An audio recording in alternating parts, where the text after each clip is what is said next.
আমি ধন্যবাদ জানাই ভোলা জেলা ছাত্র সমাজকে, যে ছাত্র সমাজ ভোলার গ্যাসের গাড়ি আটকে দিয়ে, কারণ আওয়ামী লীগের স্বৈরাচার সরকারের জন্য আমরা কখনো আমাদের মনের ভাব প্রকাশ করতে পারিনি কখনো।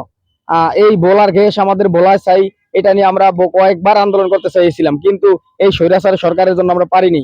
আজ আমাদের মুখ ফুটিয়ে দেওয়ার জন্য ভোলা জেলা ছাত্র সমাজকে অনেক অনেক অভিনন্দন। আমাদের ভোলা জেলার সব পেশাদার ভাইদেরকে আমি বলবো, আপনারা সকলেই সব সময় অবগত থাকবেন যে আমাদের ভোলাতে যখন যে ডাক আসবে আমরা সবাই প্রস্তুত হয়ে থাকব। যেমন ডাক আসতে পারে ভোলার গ্যাস ভোলায় চাই, ভোলাতে হসপিটাল চাই, ভোলা বরিশাল সেতু চাই।